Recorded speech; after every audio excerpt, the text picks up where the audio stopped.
Jusqu'ici, dès que nous avions besoin de connaître la valeur d'une variable comme la valeur sur une entrée analogue, nous utilisions le port série.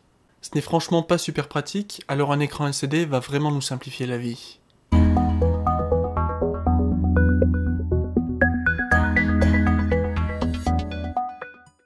Si je devais expliquer très brièvement le principe de fonctionnement d'un afficheur LCD, je dirais que c'est le même principe que les ombres chinoises. Ce que l'on observe, c'est en réalité un éclairage filtré non pas par des mains, mais par des cristaux liquides. Et c'est généralement un rétroéclairage situé à l'arrière qui sert de source lumineuse. L'afficheur que je vous propose de tester est un afficheur 1602 qui signifie 2 lignes de 16 caractères. Il coûte moins de 3 € et c'est en général le plus utilisé. On va commencer par alimenter le rétroéclairage comme ceci.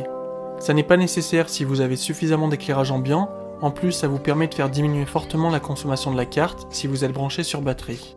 Ensuite, on alimente les cristaux liquides et on utilise un potentiomètre qui servira à régler le contraste. Enfin, il ne nous reste plus qu'à câbler tout le reste comme ceci. Concernant le code, on inclut une librairie qui permet de simplifier l'utilisation de l'afficheur.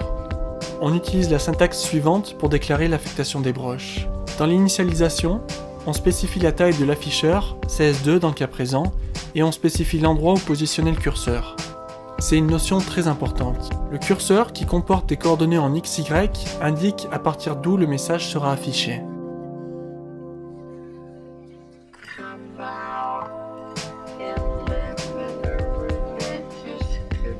Il ne reste plus qu'à utiliser la fonction print pour afficher le message. Si vous souhaitez sauter de ligne, placez le curseur aux coordonnées 0,1 grâce à la commande setCursor. Pour faire clignoter un message, il suffit d'utiliser les fonctions display et noDisplay comme ceci. Si vous souhaitez dérouler votre message sur la gauche, il y a la fonction scroll display left. Par contre, n'oubliez pas de placer le curseur à droite.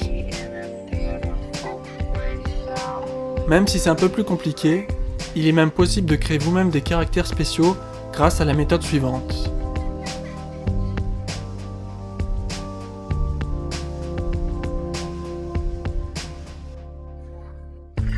Enfin, il est également possible de taper votre message directement depuis le Serial Monitor en utilisant les commandes du port série.